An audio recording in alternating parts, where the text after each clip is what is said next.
Linda, are you going to be home tonight? Not sure. I mic'd up. It's live, just so you know, Linda. Okay, we're live. So that's I didn't just. Good afternoon. Hi, everyone. I'm Ann Phibbs, Director of Education for the Office for Equity and Diversity.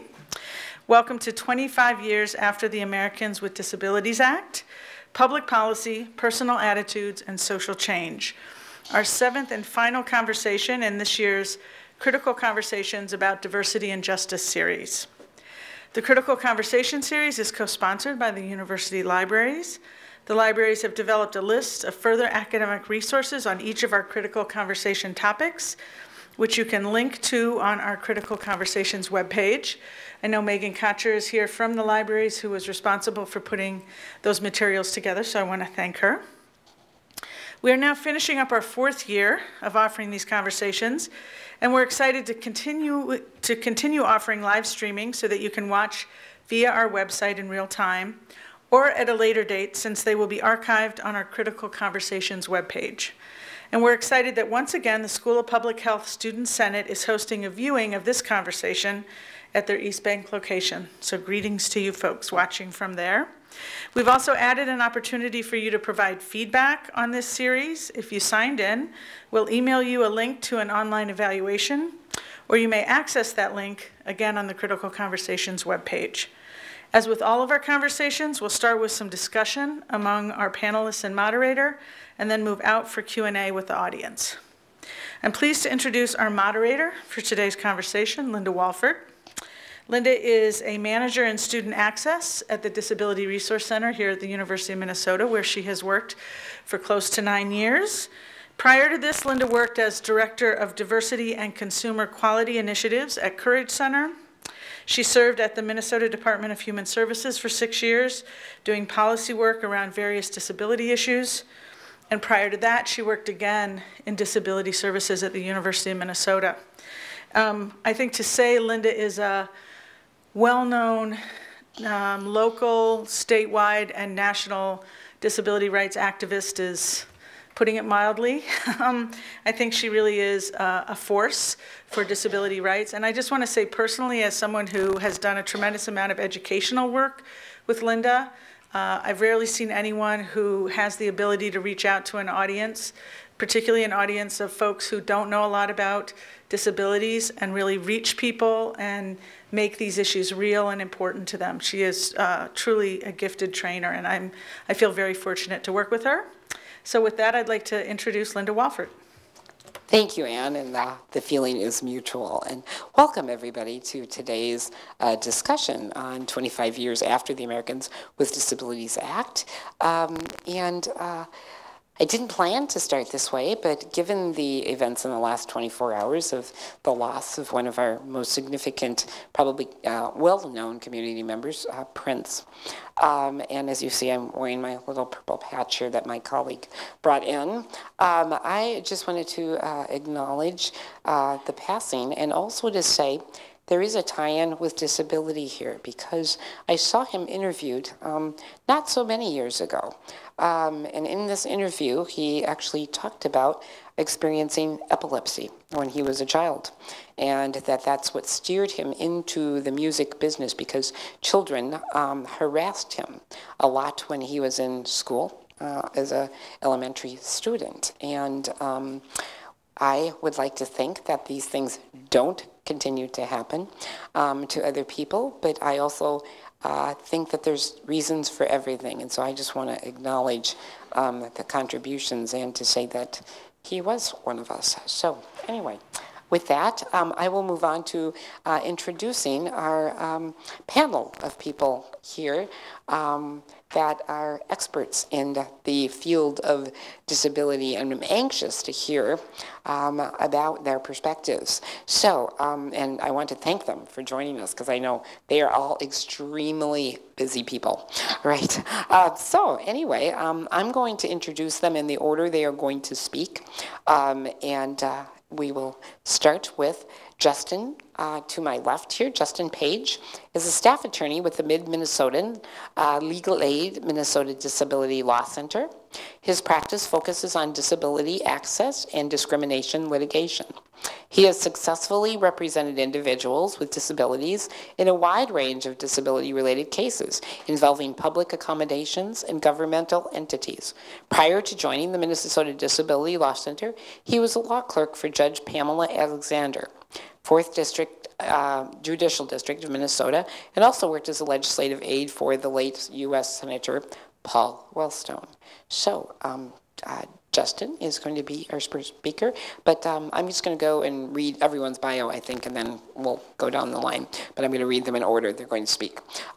Next we have, seated to the left of Justin, is Sue Abderholden, who has devoted her career to changing laws and attitudes that affect people with disabilities and their families. For the past 14 years, she has served as the executive director for the National Association of Minnesota, National Association of Mental Illness Minnesota, NAMI, the National Alliance on Mental Illness. She has had positions with the ARC of Minnesota, U.S. Senator Paul Wellstone, is there a little commonality here, and Pacer Center.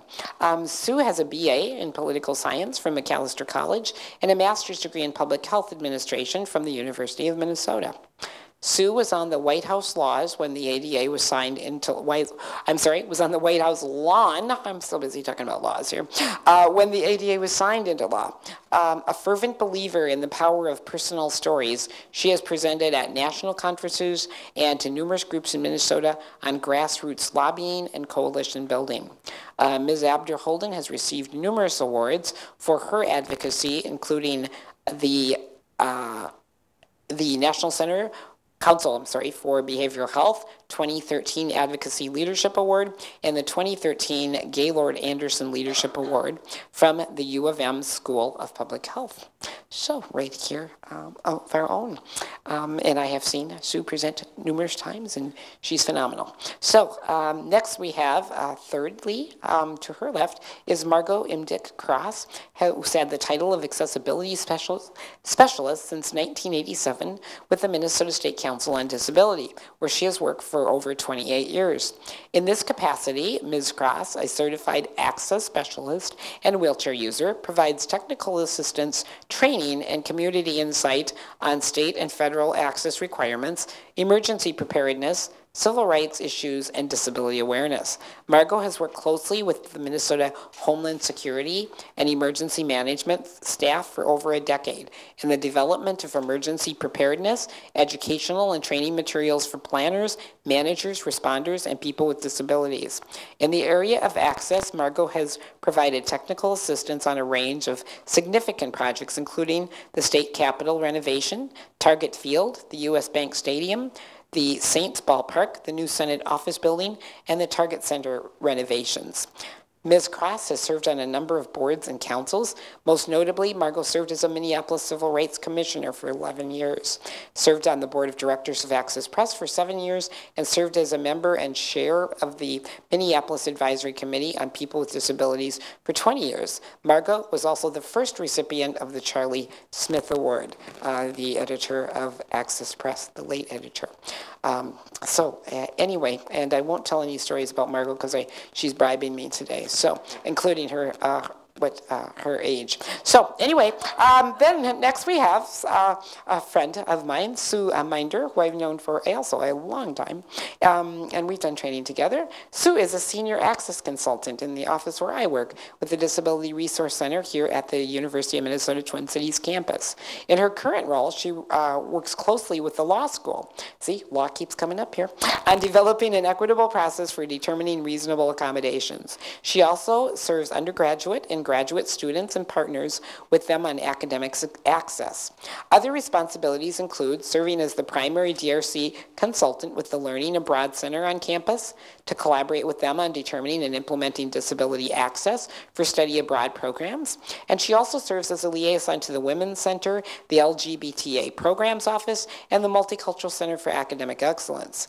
Sue's primary interests are diversity and inclusion in higher education, intersectionality of disability, i.e. race, class, disability, gender, and allyship work. She has previously co-presented at both the Association for Higher Education and Disability and the Society for Disability Studies conferences on these topics. Sue holds a master's degree in vocational rehabilitation counseling, counseling psychology from St. Cloud State, and my alma mater as well, and a bachelor in women's studies from the University of Minnesota. So as you can see, we have some very highly esteemed panelists with lots of wonderful experience. So I am very much looking forward to hearing what they have to say. And I have prepared a couple of questions for the panelists that are quite simple, but we are hoping also to have time for the audience members to ask questions as well. But since we are here to talk about the ADA, Americans with Disabilities Act, and was passed in 1990. I had begun a year ago to start my position here at the University of Minnesota, working in the Disability Services Office, as it was called at that time. So I would like to starting with Justin to respond to the first question that I have put together, which is, what are the most significant changes that you have seen or witnessed or experienced since the passage of the ADA 25 years ago? So, is this on? Okay. So, I'm an attorney at the Disability Law Center, as Linda said. I do have a disability, physical disability. So, I would say the most, significant experience that I think when I think of the ADA, and when I think of the success has been, I, think of individuals like myself who've benefited from the passage of the ADA. I was a freshman in high school when the ADA passed, and I needed a number of accommodations from high school, college, law school, through the bar, and without the ADA, there's I think there's a question as to whether those accommodations would have been necessary, not to give me more advantage, but to level the playing field to make sure that I could successfully complete or follow that path to become the lawyer I am today. Back in 1990, not everybody had a computer. I needed a computer to take tests, and I needed extra time. So it was, so it wasn't a given that I was going to be able to, or that the schools would have been doing that without the passage of the ADA. So I really look back at the ADA and just look at how it's impacted my life, and I'm very thankful because now I'm in a place where I can help others with disabilities and try to improve upon the ADA, because it is still a work in progress. I work every day with individuals who come to me because, not that the ADA is working, but because someone tells them that no, they cannot be accommodated in either public services or public accommodations, which are pretty much businesses. And they come to me with a case and they say, why can't you, or the ADA says this, I look at the words right here, why isn't this business or public service government agency doing this? So I have a very interesting juxtaposition because, on the one hand, I see all the successes that the ADA has been, but on the other hand, I deal every day with clients who don't receive the services that they should be receiving, and that's why they come to me. But I'm gonna try to be a little bit positive today, just because all the time I'm, dealing with clients, and the ADA is not necessarily working for them. But over the years, have negotiated settlement, litigated cases, gotten successful results for clients with disabilities. I'm trying to take a step back and look, wow, that's some really impressive work that's been done. So, I can look to clients who are, or individuals who are deaf, and getting access to services at a hospital. They might need need interpreters. Through the work that our office has done and the work that other attorneys around the country have done, it's not perfect getting an interpreter at a hospital, but it's a lot better than it was 20, 25 years ago. I can tell you that. I look at one of my clients who I represented, paraplegic. She was in the 8th grade. She was participating in, her junior high track team. She came to me and said, I can't participate in high school. They won't allow me to participate in high school because the high school league doesn't have a wheelchair track division. So, it took a while to persuade the high school league to do the right thing. We actually even had to file a lawsuit to get the high school league to do the right thing. But eventually they did the right thing. My client was able to participate all the way up through high school in wheelchair track and field with other, it was just a separate division than other track and field participated in. But now there is a league that kids growing up and kids, and I always read this around the high school track finals, which are probably around now because I was a former track runner myself. But when there's a state champions, I always read the newspaper and I can see the individuals who participate in the wheelchair divisions, and I'm like, wow, that's cool. That's what the spirit of the ADA was, to include people. So I look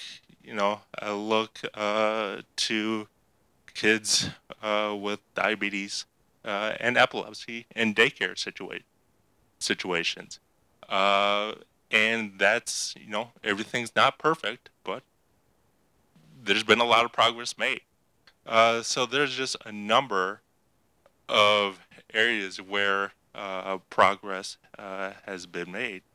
So not only do I look at my own work, but I look at work from my colleagues around the country and the work of the U.S. Department of Justice, which does phenomenal work with regards to the ADA.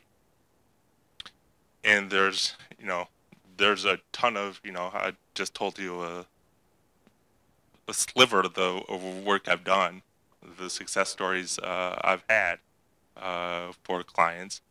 But you can multiply that by tens of thousands.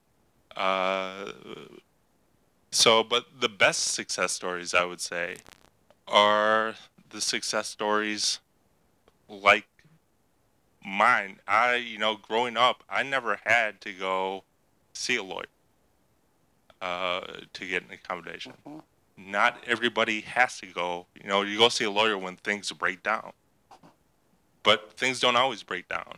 And there are a lot of people who are benefiting from the ADA that's just, oh, yeah, that's how things are. For example, if you're in a wheelchair, if you get on a bus, buses now have ramps. That wasn't true 20, 25 years ago. And you don't have to think about that. There was a recent settlement agreement with Netflix where Netflix agreed to do closed captioning. So individuals who need closed captioning going forward aren't going to have to, that was a battle that's now been won. So those individuals are now, going to be able to watch Netflix and not even think about it. So there's a lot of success stories that I don't hear about that occur every day, and I think it's really great. But you know, on the other hand, there are still problems. They're big problems. And we'll be getting But to yeah, those. and we'll be getting to those next. That's our next question. Great. So I'll save my comments for that. Thank you so much. And it sounds like what your kind of underlying theme with what I heard you saying is the ADA has really been provided the backbone for these changes. Yes. Okay, great. Thank you, Justin. And Sue, the first Sue A, we'll call them. So I'm going to spend less time on this question and more on the second one. Wonderful. So because of my age, I've actually, been around when a lot of, especially children with disabilities, were in the institutions and were not in our communities and were not in our schools. And that was really a very different time. And I think what the ADA has really done is by eliminating some of those kind of initial barriers, they've allowed the rest of our society to get to know and understand and include people with all types of disabilities. And I think that's, for me, that has been the biggest issue. We've seen a lot of the physical barriers eliminated, whether it's requiring ramps, curb cuts, accessible buses, some of those kinds of things, which has really enabled people to be more involved and included in their communities.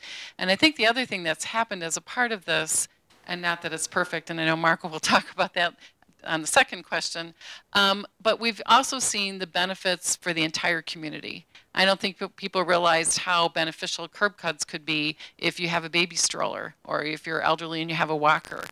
But many people have benefited from those kinds of things, which we just never thought about before because, we had workarounds basically.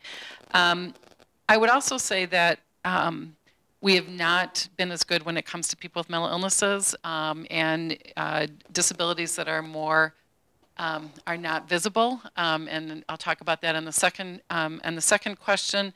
But I do really see that things have changed since before the ADA until now, and we don't give a second thought to having someone who uses a wheelchair in a restaurant, or seeing a child with Down syndrome in a restaurant or a movie theater, or a playground, and that didn't happen before the ADA, and to the extent that it does now. So really eliminated a lot of barriers, which of course is a good thing.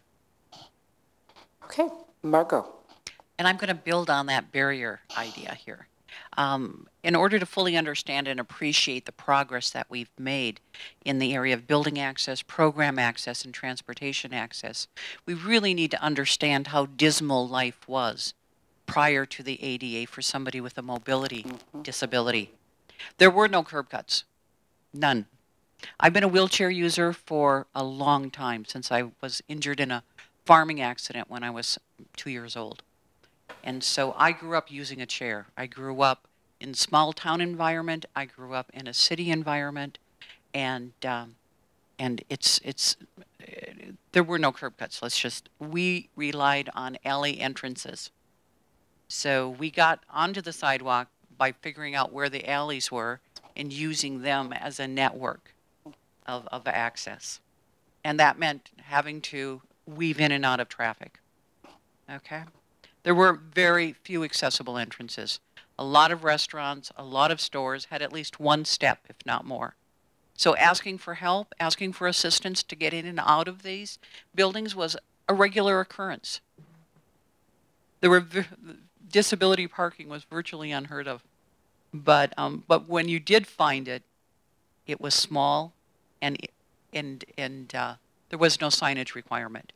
So for 6 months out of the year, if there was a painted symbol on the surface, you didn't see the painted symbol on the surface. So disability parking was very, very rare. Restrooms, when there were restrooms, the stalls were 36 inches wide. A wheelchair accessible stall prior to the Americans with Disabilities Act was a 36-inch wide stall, which means if you could get your chair into it, you couldn't close the door. How many people here would feel comfortable when everyone else got to close the door, having to use the restroom with the door open, the stall door? And lastly, transportation access was virtually non-existent. In order to ride public transportation when you used a wheelchair, you had to do one of two things. On a regular day, you had to find a complete stranger and ask them to carry your chair up the steps while you rumped it up or crawled up the steps.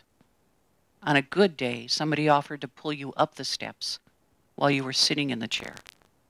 So you didn't have to worry about, you know, sliding up somebody else's mud from the bottom of their shoes. So transportation access was virtually non-existent. And the University of Minnesota, I attended for many, many years here. Well, not that many, but Oh yeah, Mark, come on. oh yeah, I'm still going, huh? I took classes here at the University of Minnesota for several years, and most of the buildings were inaccessible.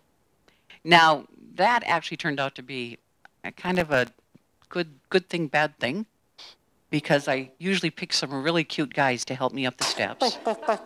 And I eventually dated several of those really cute guys. So, you know, you gotta make lemonade out of lemons, I guess, in some instances. So, so the university wasn't very accessible back then either. Our code, where that required wheelchair access, prior to the ADA, 10 pages. This 10-page document is the entire accessibility requirements in place at that time. 10 pages. Now we have many, many more pages. We have, and it's comprehensive, it's inclusive, and there's illustrations. So that makes it good.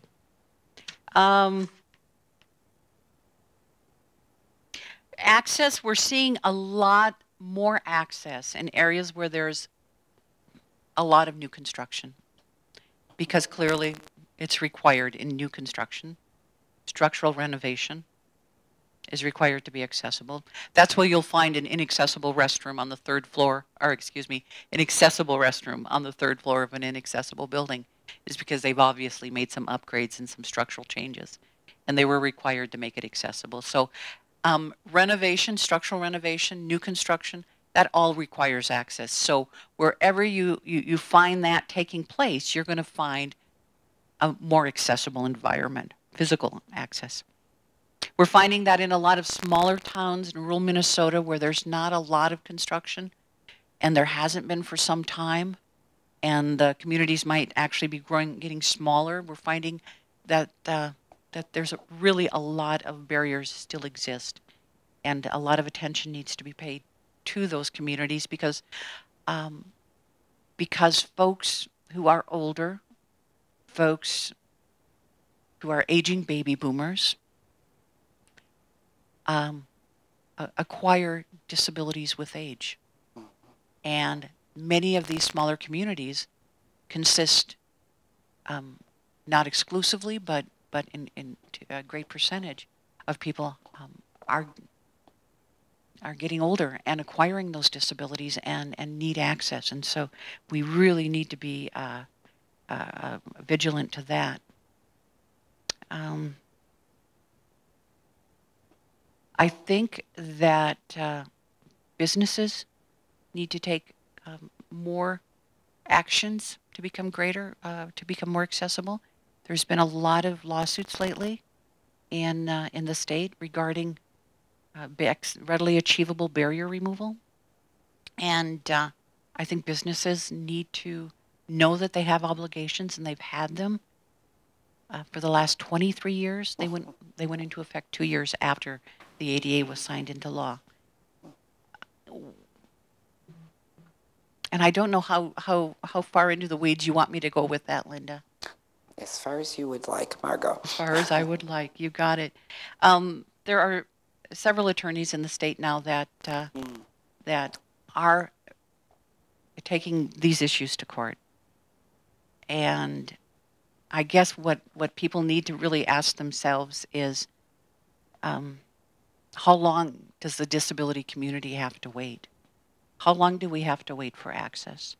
How long do we have to wait to use the restroom in a particular building? How long do we have to wait to get what each and every one of you in this room takes for granted, except Linda and I. You know, how long do we have to wait? So with that, you know, I really think businesses need to pay more attention to barrier removal. Businesses have an ongoing obligation. Your restaurants, your theaters, your retail establishments, they all have obligations to remove barriers. And it's really important that we remind them of that, and we make them, you know, we make it happen. And I think I'm gonna, I had a quote here from President Obama and everything, but I can wait on that, okay? Are you sure? Yeah. Does it belong in the next one? I think we should. I think Okay. we should. In closing, I just want to say access is critical to independence and participation. And as we, as a community, I think it, you know, we need to be able to participate. We need to be as independent as possible. And with that, I'm going to turn this over to Sue. Yes. Thank you, Margot. Sue M., your turn.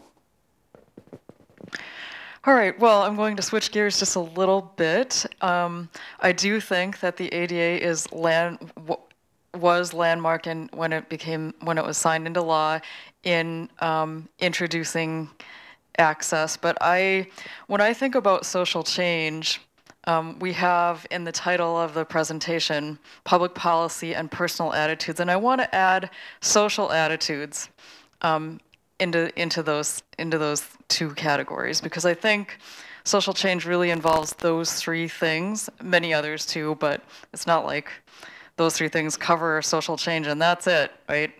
But for me, significantly, what the ADA did is begin the paradigm shift of thinking of disability as a deficit to thinking of disability as an access issue, and changing the focus of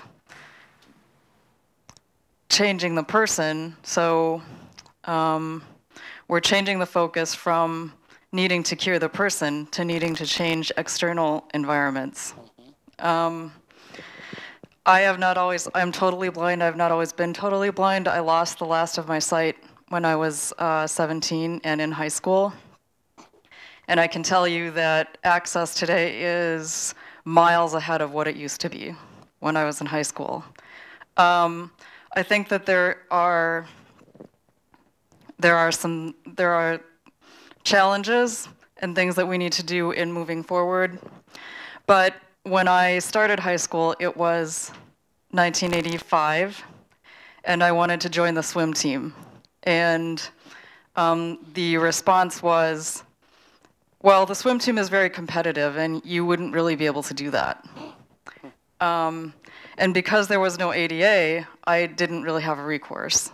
My parents and I met with some of the school officials and some of the coaches and stuff, but we couldn't really change their minds without a significant battle. And without the ADA, there was really no way to engage in that battle constructively. So, and I also want to apologize and say that I try to use language that is not combative and nonviolent, and I just broke that rule there. So, so I think in terms of what the ADA has done socially is to begin that shift, to begin that paradigm shift, that cultural shift about how we think about disability. I am going to disagree with one of my co-panelists and say that I don't necessarily think that the ADA has always done the best job with all types of visible disabilities. I think there are, I think that access for blind, low vision folks has a long way to go. I heard something exciting that I think it's AMC has agreed to audio describe all of its movies. So now, when you see a movie advertised that you want to go see, you don't have to call the theater and find out if descriptive services are even available. And then, out of the 2 or 3 months that the movie runs, you have to pick from 2 times that it's going to be described. But this is very recent, and in fact, I just heard about this in the last couple of months. So I think that we're very good, at least in general, about thinking about mobility-oriented access. And this is more into the second question, but I think that there are areas that still need to be improved upon in terms of access for blind, low vision folks. And then numerically, in terms of the students we serve here, our numbers indicate that the students that we serve who have non-apparent or invisible disabilities is about 80%. And then it breaks down from there. I believe it's like 5% are blind, low vision. Linda, you can correct me because, but yeah, I think it's, and then 5% mobility-oriented disabilities, and then I believe it's about 10% deaf, hard of hearing. No, actually, deaf and blind, deaf and hard of hearing and blind and low vision are the same, and I think they're about 5%, and I think mobility is about 10. But but in total, yeah, correct. Yeah, but blind and low vision and deaf and hard of hearing are almost identical in our percentages, and mobility is a little bit higher. So. Okay, so I think that that thinking about different ways and how we think about access, what is access, are things that and ways that we can move forward, and things that I'll talk about more with regard to the second question. And I will leave it there. Okay. Thank you, Sue, for your perspective, and I think drawing it nicely out in a paradigm and the shifting in the paradigm was very helpful. So, so now I would like to move into the second question that other people have alluded to before we take questions from the audience, if you have any, and that is the reverse. So you talked about some of the significant changes that all of you mentioned that you've witnessed since the passage of the ADA. And I forgot, I wanted to add on to Sue to say, even though, like you're saying, these changes are happening, we are 25 years after. That's a quarter of a decade. That's a long time, a quarter of a century, excuse me, 2.5 decades. And that you are now just getting access to audio-described movies, to me, is a sad statement. It's positive, yes, but that's long overdue. And why aren't we seeing it everywhere, is my other question. So, anyway, so I do agree. There's many places we've come, but there's many places we need to go, and that's the focus of our second question, which is, what are the things that you would most like to see changed in the next 25 years or sooner related to people with disabilities? Well, before I was, everything's great, or there's some problems, the ADA is really working, and it is working, but now I'm going to be kind of glass half empty, not glass half full, which I was previously. So, there are still significant problems for people with disabilities in, employment, healthcare, housing, transportation, you name it. I'll just focus, there's not enough time to kind of go into depth and talk about all those issues. I'll just talk about an issue that I'm kind of seeing come into focus through the clients I work with, and that's in the area of transportation. So we have, under the ADA, it's great because under the ADA, every city that had a bus system had to implement what's called a paratransit system. And in the Twin Cities, that's Metro Mobility. And they're supposed to provide they provide door-to-door service for individuals who cannot use public transportation because of their disability. And they're supposed to, under the ADA says it's supposed to be comparable to the public transportation system. And over the last few months, and I'm just starting to look into this, I've had a number of individuals contact me with regards to when I do ride the Metro Mobility, I can't, they're always late. And, that impacts my ability to stay employed, get health care, and, what recourse do I have? Well, and that's why I'm looking at it. And that this is I'm at the very kind of early stages of looking at it, but it's complicated because I need to get the data, and I'm going to get the data, but I would suspect that, I believe on the website of Metro Transit, they boast, 97% on time arrival for the public bus system. And I don't know this. I don't know what the statistics are. We'll see. I'll find out what the statistics are at some point. But I don't think 97% of Metro Mobility riders are getting there that's on time rate for Metro Mobility. So that's a problem. And so that's one area of transportation.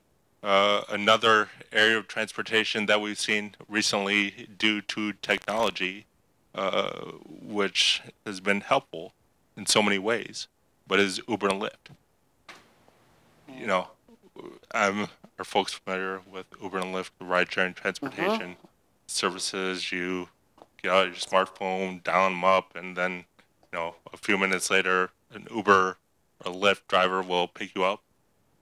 Well, if you're in a wheelchair, or if you have a service animal sometimes, Uber and Lyft drivers won't pick you up. That's a problem. And what are we going to do about that as a society? Another area is, and this is a big area, when you fly. That's a huge problem. And you know what? The ADA doesn't cover airplanes. The Air Carriers Accessibility Act, that's what covers it. And there's a lot less protection under the Air Carriers Accessibility Act than there is the ADA. So we're going to have to go back. I know they're looking at redoing the regs for the Air Carriers Accessibility Act. And it's my hope that we can get some stronger protections for passengers with disabilities. Because I often hear from clients who are from Minnesota and who are flying to wherever that, they lost my wheelchair. They damaged my wheelchair. What recourse do I have? And unfortunately, there's not, if they can't get recourse from the airlines themselves, there's not a lot, or, build up a campaign to do get a social media campaign to pressure the airlines. There's not a ton of recourse for flyers with those problems. So so there are enormous problems with the transportation. And I focus on, the problems with Metro Mobility. But, with public transportation, what do you do if you're in outstate Minnesota? I mean, where there is no paratransit. So we're going to have to, and there are a number of clients or individuals with disabilities who live in outstate areas who don't have access to transportation. So there are a number of areas that we're just going to have to improve upon. Okay, thank you, Justin. And I will add a personal statement in here to your airline stories, because I love to travel and I hate to travel, because I would say at least 50% of the time that I have traveled on airplanes, they have either broken my chair, broken my shower chair, And thank God it's usually on the way back, because if it was on the way there and I couldn't take a shower for a week, I would be a very unhappy camper.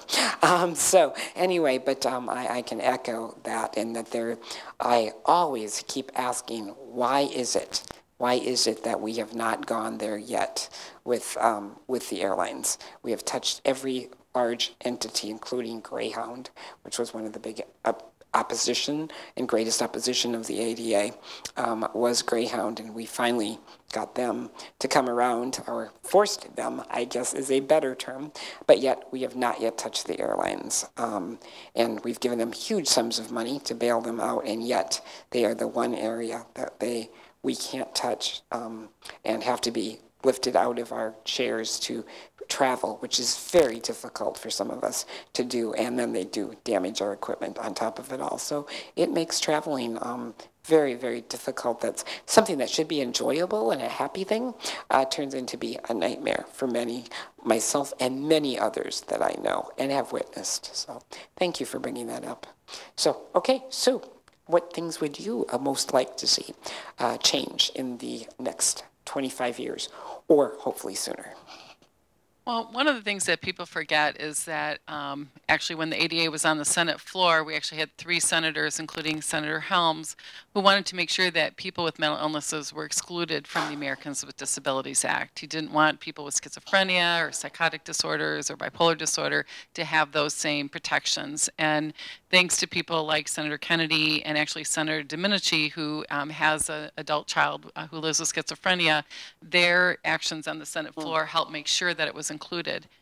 But even then, we ran into problems because there was an interpretation that if you had medication that kind of lessened your disability, so to speak, then you no longer were afforded the protections, which of course then included a lot of people with mental illnesses. And so they had to come back when they did the amendments to actually add that.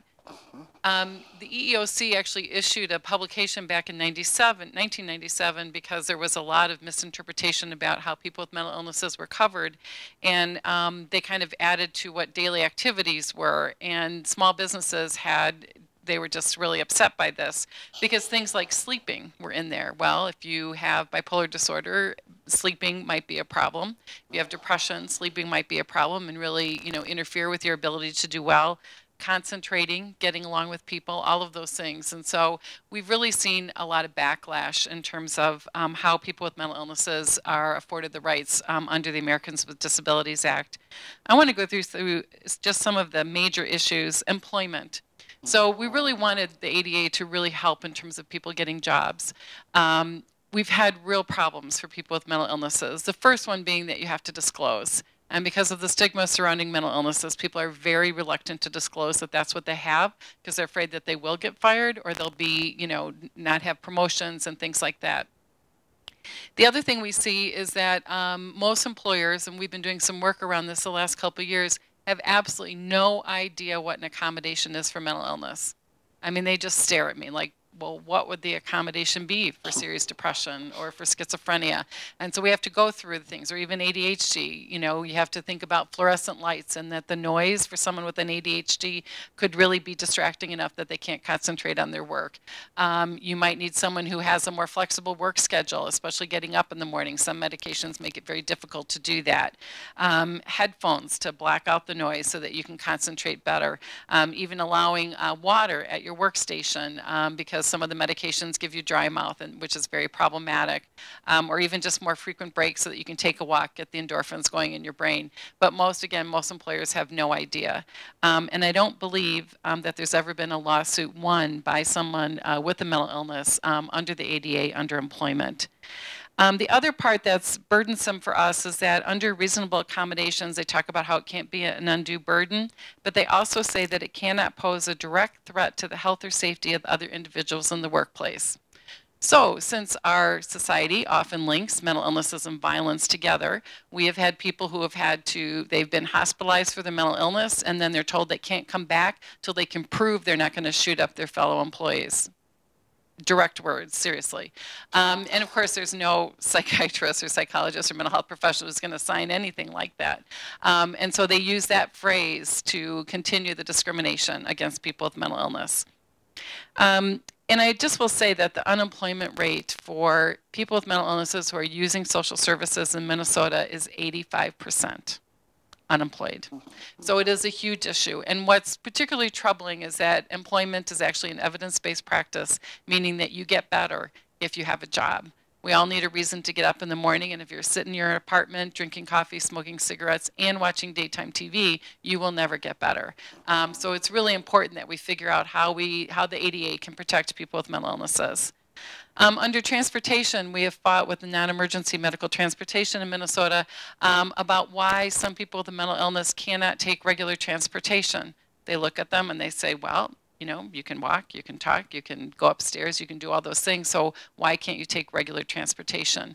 They don't think about the impact of certain medications where someone doesn't sweat because of their medication, and so having to wait, especially if you're transferring buses in 100-degree heat, could really be, you know, damaging to that person physically. And so, yeah, they can't take regular transportation for that reason, but there's not a lot of understanding about that.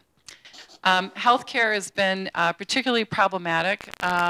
Medicaid still discriminates against people with mental illness. It doesn't pay for anything over a facility that has over 16 beds, where over 50% of the people are being treated for a mental illness. So when we closed the institutions for people with developmental disabilities, we were able to say we're taking our Medicaid dollars here and using waivered services to move them into the community. We were never able to have Medicaid at all used in our institutions for people with mental illness. So there were no waivered services in a sense. There were no community dollars that could be moved over. Medicare still discriminates. There's a 150-day limit, lifetime limit on Medicare dollars for inpatient psychiatric care. And everyone knows that private insurance has totally discriminated against people with mental illnesses. You don't, even under mental health parity, you don't have to cover mental health and substance use disorder treatment. It's just if you do, you have to do it in the same way. And of course, they don't do that either. So it's a real problem. And then what of course has happened is that we've had many people with mental illness since our institutions closed before 1970 end up in our criminal justice system because we didn't have a healthcare system to actually provide that treatment. In education, we have not seen, we've also not seen the ADA be a good protector in that way. Kids with mental illnesses often actually are not on an IEP because what they need are accommodations and not specialized instruction. So we see kids with mental illnesses having the highest dropout rates, the highest suspension rates. And I will say that the discrimination that young people who have a mental illness face in colleges and our universities is really pretty horrific. I've dealt with 3 situations just this week where we had a young man who was struggling with his depression and anxiety, and they were saying because he was cutting, he needed to be expelled from the college that he's attending. No understanding of the fact that, you know, cutting is really a symptom and that what he was seeking was treatment, and he didn't need to be expelled. We have many examples of a young person experiencing their first psychotic episode where they've really been pushed out and not allowed to continue. We had a wonderful speaker here in Minnesota just about a month ago, Nev Jones, who went on and finished her PhD, but she was able to get appropriate treatment and was able to finish her PhD, but not at that university because they wouldn't have her there. And so we need to really make sure that the ADA is really protecting young people at universities and colleges so that they complete their education. And lastly, I just want to say, because we really wanted the ADA to change attitudes too, I think that's been really important. We're kind of like the second cousin twice removed when we think about this, because the attitudes, well, I believe they're actually changing. Some of you might have seen the Star Tribune article on Monday about the high emergency room use.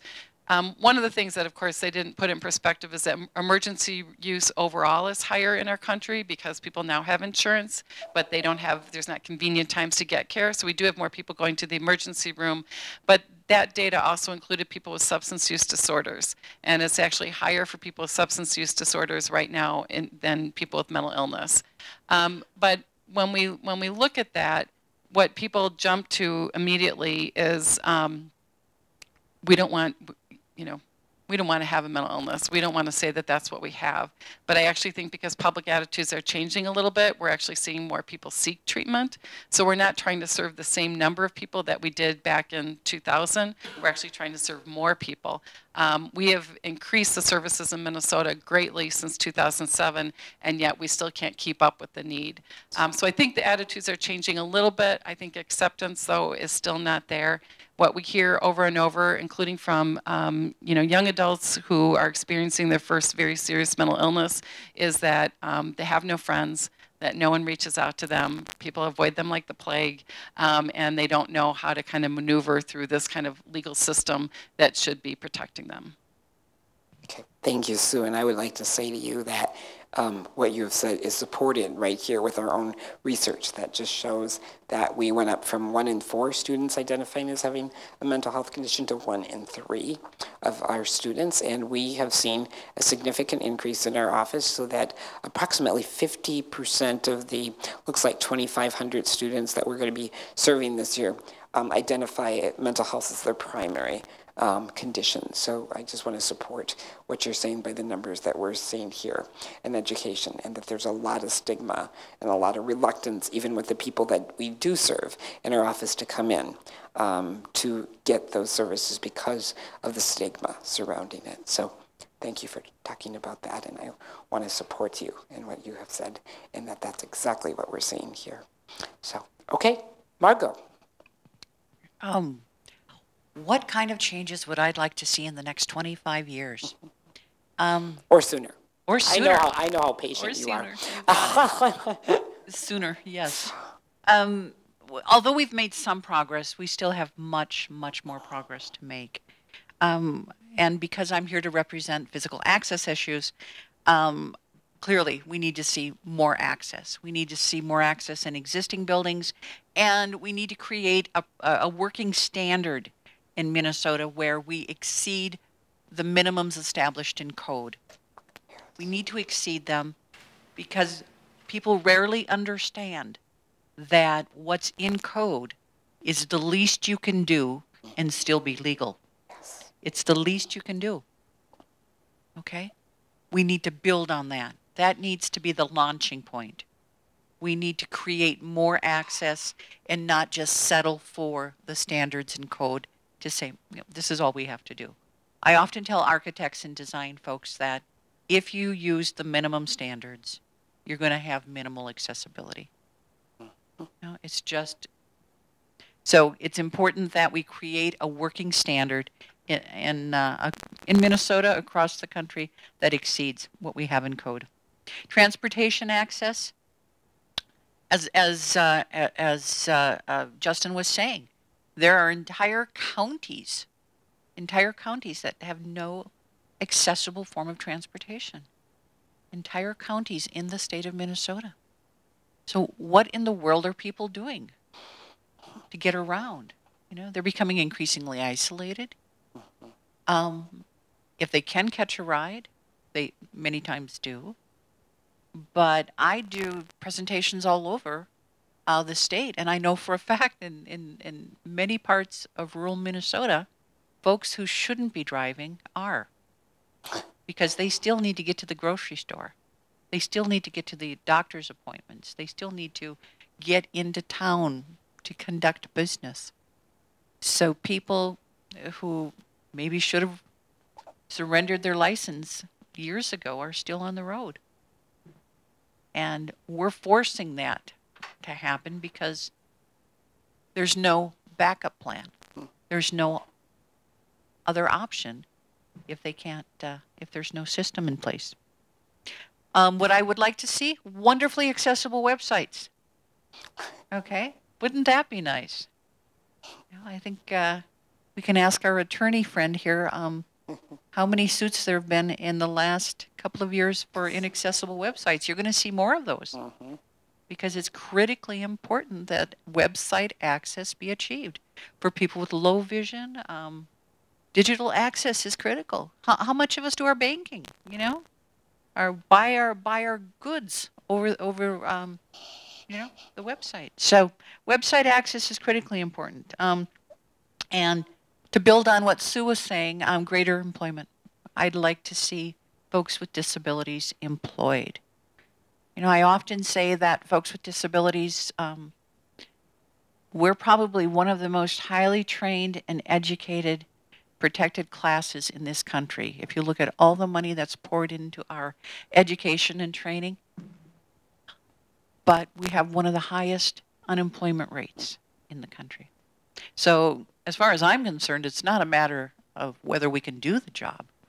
It's simply a matter if we can get the job. And if we can't get the job, it's probably because somebody has trumped up some imaginary issue regarding that person with I remember one of the first job interviews I went to, it was a clerical position. And I was waiting in the waiting room with a bunch of other women, because of course we do the clerical work, right? And the guy came out of, the hiring person was and I'm sorry, Justin, I don't mean to pick on men here, came out of his office and he looked in my direction and he said, well, he said, you don't have to stay. We don't hire your kind here. And I was in shock. I kind of looked around. I said, is he talking to me? You know? Yeah, he was talking to me. And he didn't hire my kind that used wheelchairs, apparently.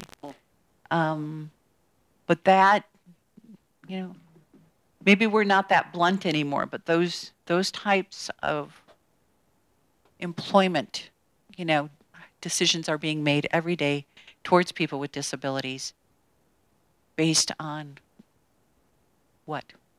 I could certainly do the job. I know how to handle a typewriter back then. But those are the decisions that are made simply because someone might be uncomfortable around somebody with a disability. So yes, we've got to get more people with disabilities hired. And we've got to start addressing some of those attitudinal issues because clearly we're educated, we're trained, we're ready to work. Okay? And take it home, Sue. Okay. Thank you, Margot. And I just want to add that statistics support what you were saying. Is since the passage of the Americans with Disabilities Act, there has been virtually no change in the employment rate for folks with disabilities. So, okay, now take it away, Sue. Emma. I always feel challenged as the last panelist to try to come up with a spin that no one else has come up with yet. Except to say that I agree with and would echo everything that everyone has said. Employment, we talk about employment across all marginalized groups and how much economic self-agency means and how challenging it can be for all marginalized groups to move upward economically. And for people with disabilities, those statistics are even more dismal. I think the statistic is about 70%. That hasn't changed at all from what it was in 1990. And in fact, there was a case that just happened this year involving a woman who was blind, who I actually happen to know, applying for a telephone customer service job. And she came to the interview and they said, oh, you're blind, there's really no reason for you to even interview for this job. So unfortunately, sometimes people are that blunt. Maybe that's good because it's very difficult to prove discrimination unless someone does come out and say that. But very often people don't. And so I know that throughout high school and college, I went to several job interviews where I suspected that I'd been discriminated against, but if the person doesn't clearly identify it, it's very difficult to prove. Transportation, I would really like to see the definition of access and accessible transportation to be expanded. Right now, this year, there's some people are involved in trying to make self-driving vehicles affordable and available to people with disabilities in Minnesota by 2020. Whether that happens or not, we don't know. But I think we need to start thinking about more than just you know, can people get on this bus? Can people get on this paratransit van if you're lucky enough to live in an environment where those things exist in the first place? But I think we have to start thinking about equitable or equal transportation and how much opportunity that affords you or doesn't afford you.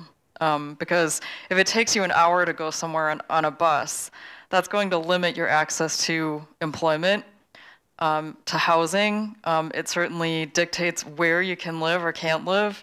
I do use Uber and Lyft a lot, and I'm very lucky to be able to access those modes of transportation.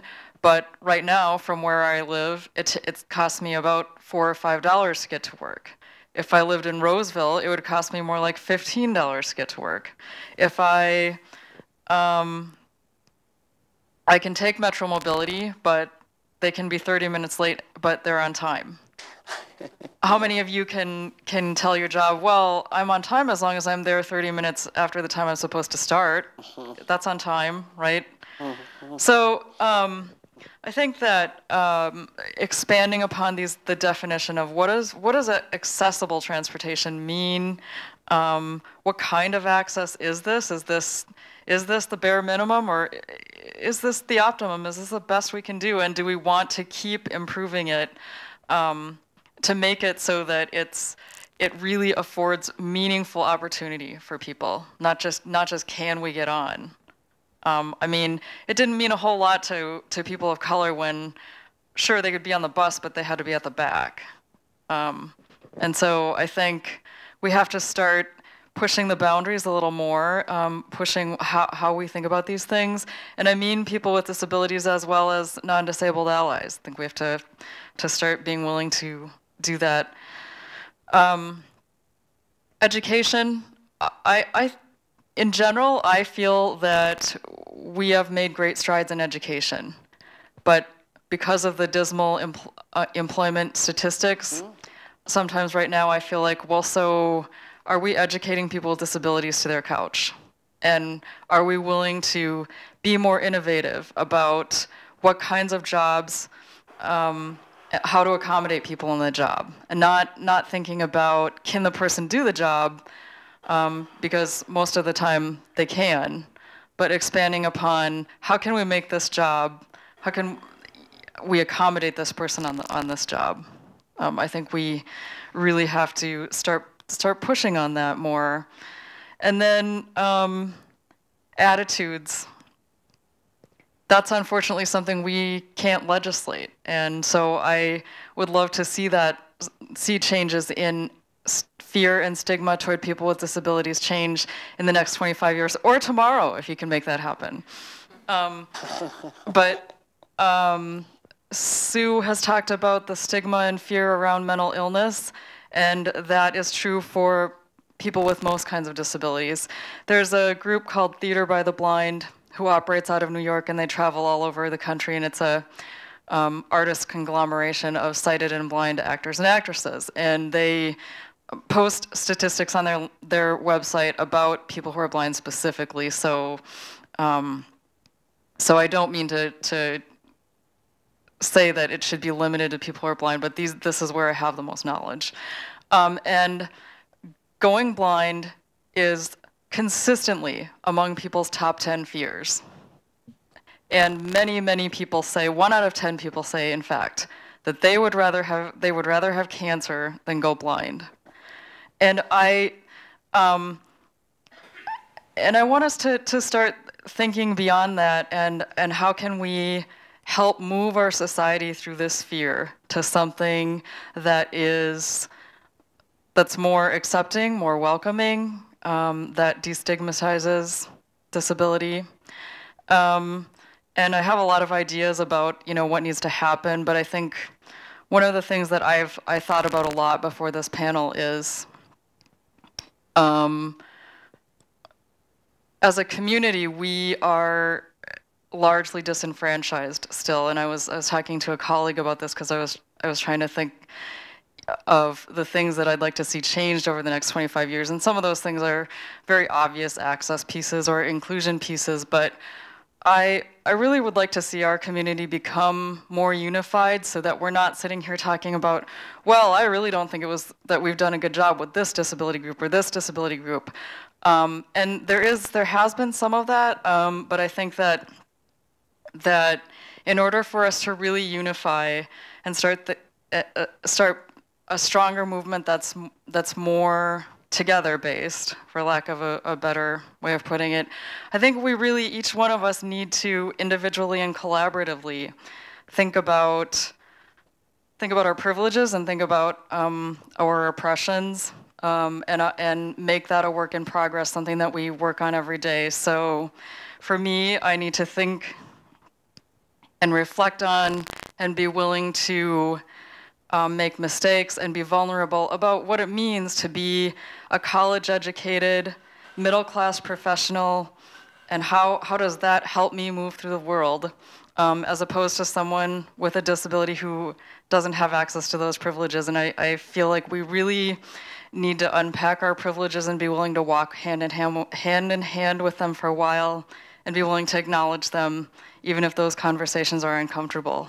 And then on the flip side, I'd really like us as a community to start thinking about this in more depth, of what it feels like to go to a disability event and be one of only a handful of people of color, and sometimes the only one at all.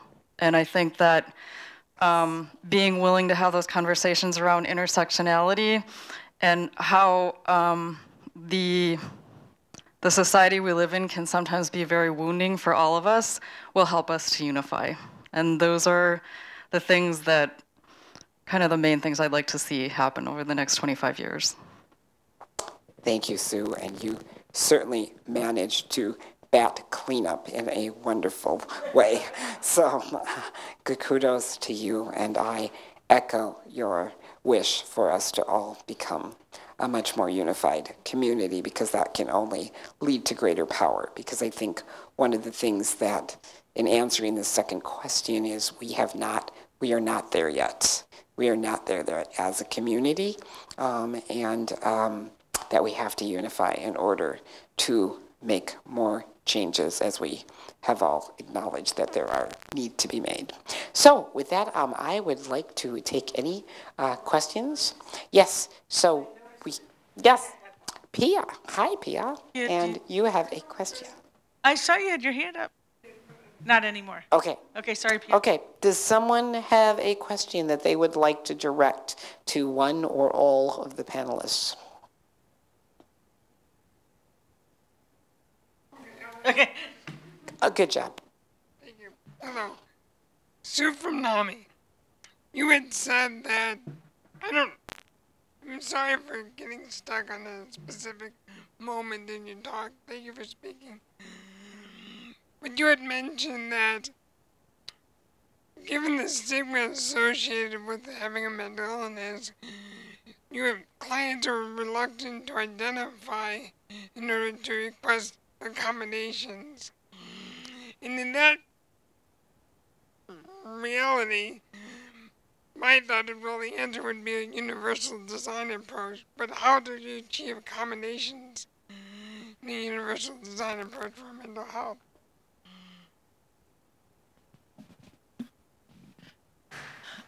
Well, that's a tough one. Although you could certainly, mental illnesses aren't the only illnesses and disabilities that might need more frequent breaks, where you might want to not be distracted by noise and things like that. But I think it's a little bit more difficult to try to figure those things out when it comes to mental illnesses in terms of universal design. Because we haven't become good at doing accommodations and really learning through that as well. At least that's been my experience in working with NAMI for 14 years. I would like to say, as a manager and a supervisor, I think one of the things that I personally have committed myself is to be very open with my employees, whether or not I know they have a mental illness or whether they've shared that with me, to be flexible, to offer flexibility, to be a safe person. And I think that if we can encourage that, it might not be universal design, but if we can all make a commitment to, and being serious about it, to create a welcoming environment in our places of employment so that people don't have to be, as Sue said, afraid to disclose and that they might lose their job. Or, but in an education context, you mean to get people to come in for accommodations for education or to work here? To get students? That is a great question, although we don't seem to be having a lot of problem with that. Our numbers continue to grow, but that's we do a lot of public awareness campaigns on this campus. We have a provost committee that looks specifically at issues of mental health. We've gotten a lot of support, and maybe, Sue, I can turn it to you to... Well, there's Cirque de Stress. I mean, there's a lot more activity on this campus, but I can assure you from other colleges and universities, people do run into a lot of problems. And I do think part of it's related to, unfortunately, linking violence and mental illnesses. You know, we've had a few very high-profile events, even though only 4% of the violent crimes in our country are committed by someone with a mental illness. That fear of violence is still there. And so I think we have, like the young man this week, the college would much rather expel him and not have him come back than trying to figure out, you know, how to accommodate him and how to support him so that he could finish out the semester. So I think it really depends on, you know, on the administration, on the leadership at the colleges and universities as to whether young people feel that it's okay to come forward. Great. Anyone else have a question? Yes. What about in like entrepreneurship? Are there opportunities or obstacles there for the disabled community? Okay. Who would like to take that one? Anyone? Gonna try for it, Margot?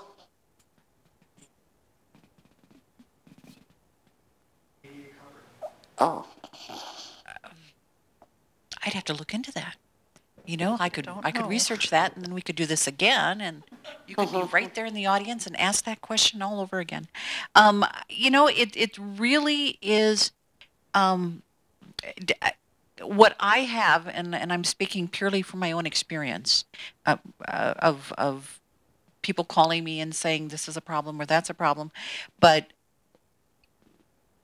when you're looking at you know, obtaining a low-interest loan, for instance, to start a business, when you indicate you're a person, a minority person, and a person of color, they don't generally ask, to what degree are you a person of color?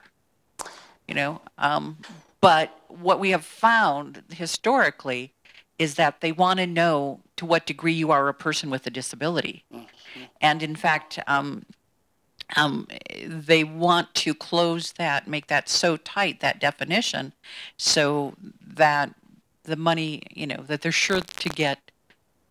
And I see this as a real problem in that. In fact, I was just looking at some legislation the other day that's been introduced, and I'm not sure who the author is, but in order to get a small business administration loan, you had to be eligible for Social Security, disability, a supplemental Social Security, or social supplemental, or you had to be eligible for, you know, voc rehab services or state services for the blind. And I looked at them and said, I would not be eligible for those funds if I wanted tomorrow to start, because I'm not eligible. I've demonstrated I'm employable, so SSDI is out. I don't have a financial, you know, issue, so SSI is. So I'm not eligible for any of those programs. So I personally couldn't be found eligible for. So yes, is there a problem? Yes, and is there a solution? I'm sure. We just haven't gotten there yet. And quit asking such difficult questions, would you please? That's a great question. Okay, moving to someone else, Linda? Yes, okay. We have another question here. I spent half my time in the city here in Minneapolis and half my time in rural Minnesota, a small town, where my brother-in-law is in a wheelchair.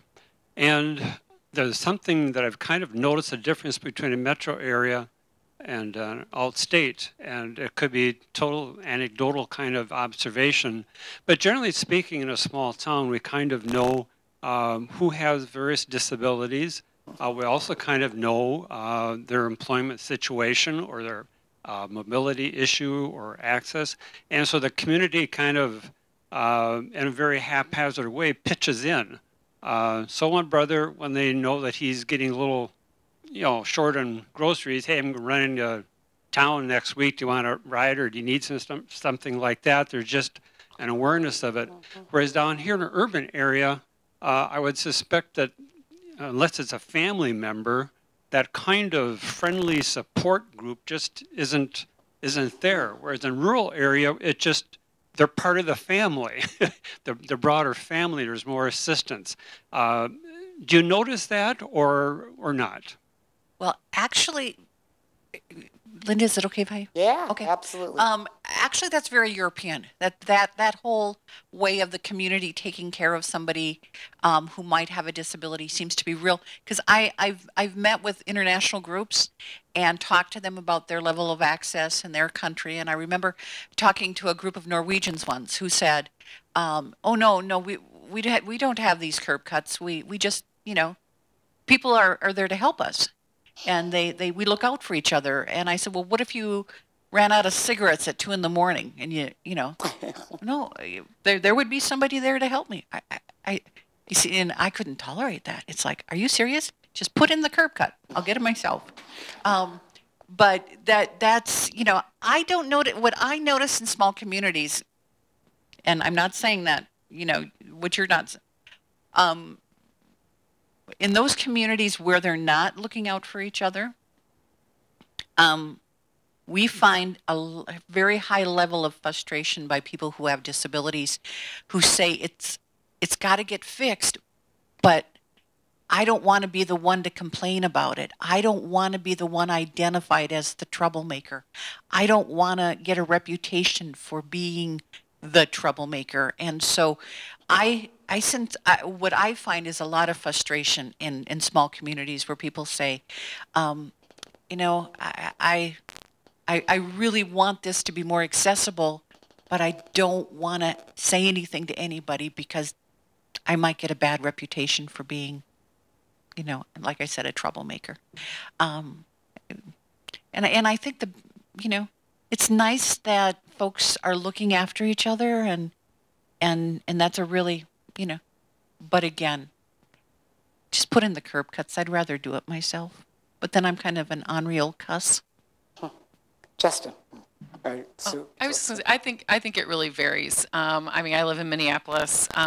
We have a very close neighborhood. People look after each other.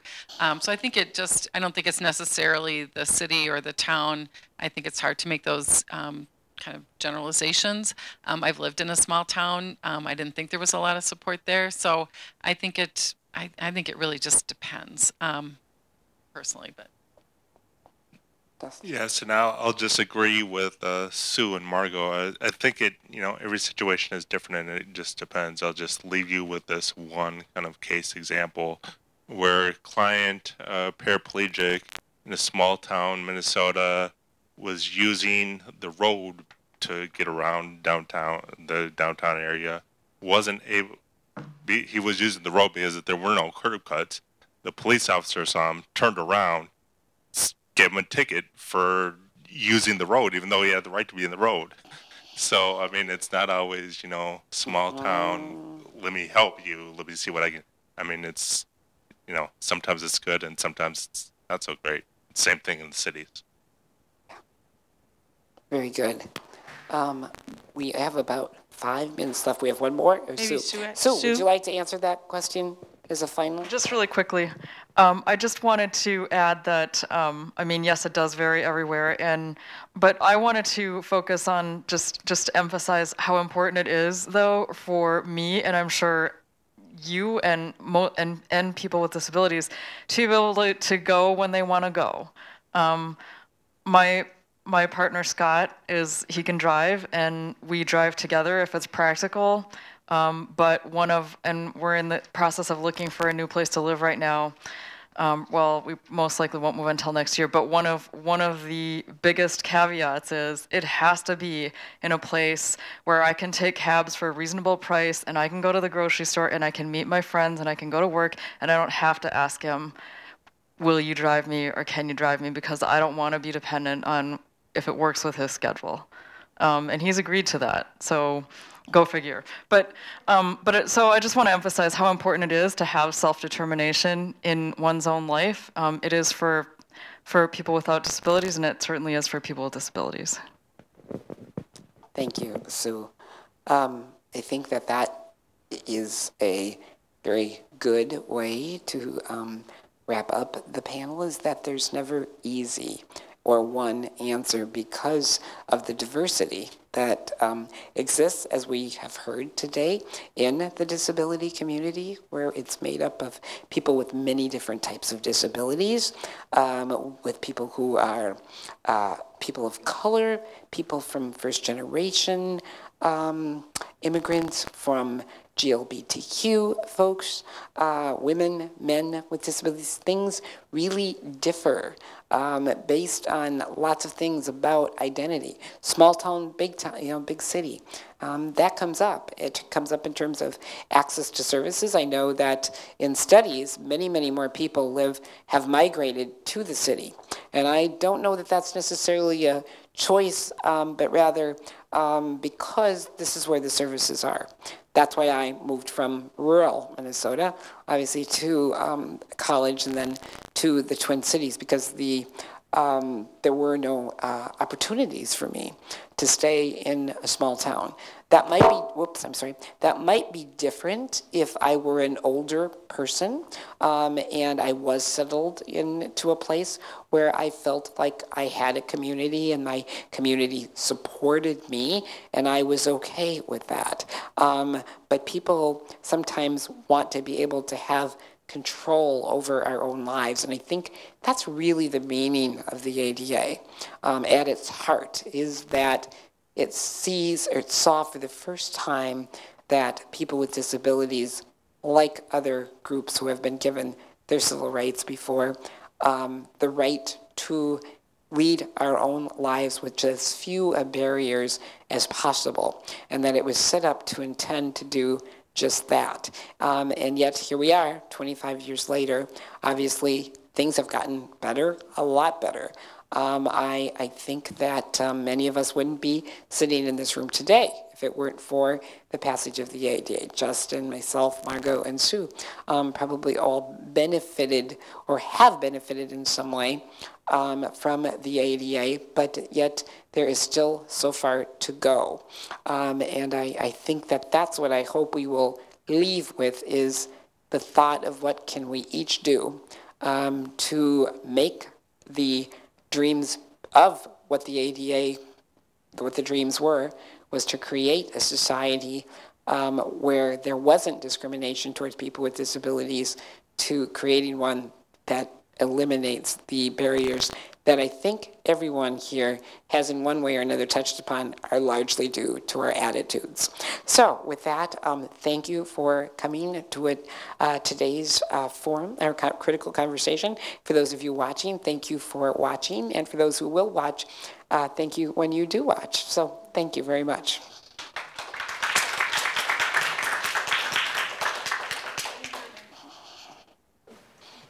Thank you. Nice job. Very nice job. Yeah. I think so.